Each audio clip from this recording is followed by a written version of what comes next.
ইতিমধ্যে মাননীয় প্রধানমন্ত্রীর কাছে প্রত্যেকটা মন্ত্রণালয়ের প্রথম 180 দিনের ওয়ার্ক প্ল্যান, অ্যাকশন প্ল্যান সবকিছু জমা দেওয়া হয়েছে। মাননীয় প্রধানমন্ত্রী এটা বিশ্লেষণ করে যাচাই বাছাই করে অ্যাপ্রুভ করা হলে তারপর উনি জাতিকে জানাবেন অগস্ট মাসের ভেতরে জাতিকে কি ভাবে দিচ্ছি এবং এটা 5 বছরে কিভাবে সব প্রমিসেস আমরা পূরণ করব। সো আমরা জবাবদিহি আছি, জবাবদিহি থাকবো। কারিকুলাম, টিচার ট্রেনিং, টিচারদের আপনার ভাতা বা এমোলিউমেন্ট, এই প্রত্যেকটা জিনিস আমরা প্রাইমারি স্ট্যান্ডার্ডে নিয়ে আসবো। আমরা চাই ভাই বিদেশি স্ট্যান্ডার্ড, ইন্টারন্যাশনাল স্ট্যান্ডার্ড, দেশি স্ট্যান্ডার্ড সব থাকুক, ব্রিটিশ 4-5টা সিস্টেম থাকুক, আমেরিকান সিস্টেম থাকুক, ফ্রেঞ্চ সিস্টেম চলে আসুক, ইবতেদায়ী মাদ্রাসা থাকুক, দেওবন্দি মাদ্রাসা থাকুক, আমার বাংলা মিডিয়াম থাকুক, বাংলা মিডিয়ামে ইংলিশ ভার্সন থাকুক। এখন রাইট নাও 21টা স্ট্রিম অফ এডুকেশন আমাদের দেশে কনকারেন্টলি রানিং, 21টা স্ট্রিম। আমরা প্রত্যেকটাতে সমমান চাই, ফার্স্ট এন্ড ফরমোস্ট প্রাইমারিতে, তারপর অন্য জায়গাগুলোতেও। প্রাইমারিতে চাই কারণ প্রাইমারির দায়িত্ব হলো ফাউন্ডেশনটা তৈরি করে দিয়ে সেকেন্ডারিতে উঠানো। সো আমার ইবতেদায়ী একটা সন্তান যদি সেকেন্ডারিতে সে মাদ্রাসা সিস্টেমে না থেকে অন্য কোনো সিস্টেমে যেতে চায়, সে যেন সহজতর ভাবে যেতে পারে, তার জন্য একটা ইউনিফর্ম কারিকুলামের দরকার আছে। তবে সেই ইউনিফর্ম কারিকুলামের বাইরে আপনার সন্তান স্কলাস্টিকায় যায়, আপনার সন্তান হোলি ক্রসে যায়, হোলি ক্রস স্কলাস্টিকা আলাদা কিছু অ্যাডিশনাল পড়াতে পারে না, সেটাতে আমরা কেউ বাধা দিচ্ছি না।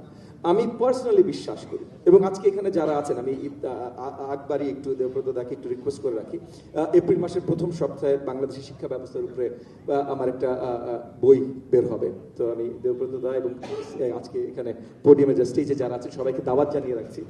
এখনো প্রকাশক আমাকেই কার্ড দেয়নি, আপনাদেরকে কিভাবে দিব, বাট প্রকাশক দিয়ে দিলে আপনাদের কাছে পৌঁছে দিব। এবং একই সাথে আমি সিটিজেন্স প্ল্যাটফর্ম সবাইকে একটা করে কপি দিবেন, কিনে নেবেন কেন? আর সিটিজেন্স প্ল্যাটফর্ম এত এম্পাওয়ার্ড, আমার মতো একজন গরিব লেখক একটু কইছিলাম। তো আমরা চাই আপনাদের ইনপুট সব জায়গায়। তো সেই জায়গা থেকে বলছি যে ওই যে কারিকুলামটা, ইউনিফর্মিটিটা আমরা আনতে চাই, যেন প্রত্যেকটা জায়গায় 12 বছর এডুকেশন করার পর যখন কোনো একটা মানে একটা প্রতিষ্ঠান একটা এক্স শিক্ষার্থীকে চাকরি দেবে, সে যেন ইনশিওর থাকে যে 12 বছর পড়াশোনা করার পর এই ছেলেটা বা এই মেয়েটা এতখানি জিনিস জানে, তার 15 বার করে পরীক্ষা নিতে না হয়। আজকে এসএসসি এইচএসসি রেজাল্টসগুলো অলমোস্ট ইররিলেভেন্ট হয়ে গেছে। ইউনিভার্সিটিতে লটারি সিস্টেমে হচ্ছে, আমি জানি আজকে স্কুল লটারি নিয়ে অনেক কথা হচ্ছে, আমি সেটা নিয়ে অল্প একটু আলোচনা করতে চেষ্টা করব। তবে এই প্রত্যেকটা জিনিস ইম্পর্টেন্ট, যার জন্য আমি বলছিলাম যে আমি একটা জিনিসে বিশ্বাস করি যে শিক্ষাঙ্গনে বড় দাগে 3টা জিনিস যদি ঠিকভাবে করা যেতে পারে, শিক্ষাঙ্গন সুন্দরভাবে চলতে পারে।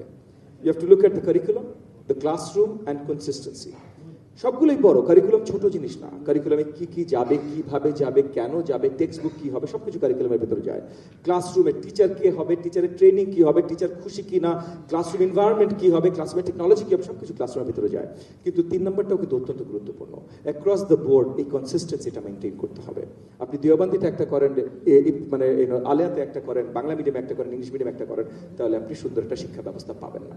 সো ওই জায়গা থেকে এই কনসিস্টেন্সিটা আমরা চাই। অনেক আলোচনায় শুনে জোর গলায় বলা, আপনি যদি কোনো আসলে এলাকায় যান, মানে এলাকায় ঢাকা শহরেও ভাই একটা মহল্লায় যান, গুলশান বনানী বাদ দিয়ে একটা মহল্লায় যান, ওই মহল্লার যে মুরব্বী সে রাজনৈতিকভাবে কানেক্টেড।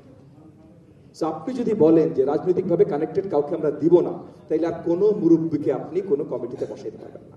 এখন যে হলিডেজ গুলো চলছে, এগুলো বিগত সরকার মানে অন্তর্বর্তীকালীন সরকার যে ক্যালেন্ডার দিয়ে গেছিল, সেই ক্যালেন্ডারের ভিত্তিতে চলছে। রমজানের যে ছুটিটা আমাদের সরকার এনফোর্স করেছে, সেটার কারণ ছিল যে একটা ক্যালেন্ডারে বিগত সরকার এই সবগুলো ছুটি দিয়ে দিয়েছিল, একটা ক্যালেন্ডারে দিয়েছিল কয়েকটা স্কুলে, মানে কয়েকটা মাধ্যমের, কারণ যেটা বললাম 21টা স্ট্রিম অফ এডুকেশন, সো কয়েকটা মাধ্যমকে দিয়েছিল, কয়েকটা মাধ্যমকে দেয়নি।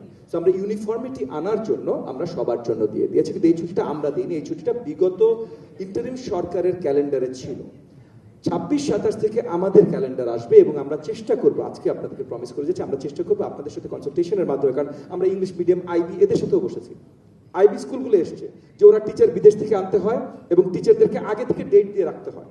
সো ওরা হঠাৎ করে আমরা যদি চেঞ্জ করি তাহলে ওরা আর পড়াইতেই পারবে না। সেই জিনিসগুলো আমরা শুনেছি, আমরা নজরে নিয়েছি, আমলে নিব আগামীতে। তবে আপনারা জেনে খুশি হবেন যে আমরা আমাদের কারেন্ট প্ল্যানের ভিতরে আছে যত শীঘ্রই সম্ভব প্রত্যেকটা উপজেলা লেভেলে অ্যাটলিস্ট একটা প্রাইমারি, একটা secondary and higher secondary institution যেন থাকে, যারা ফুললি ইকুইপড সব ধরনের ডিসেবল স্টুডেন্টসদেরকে শিক্ষা প্রদান করবার জন্য।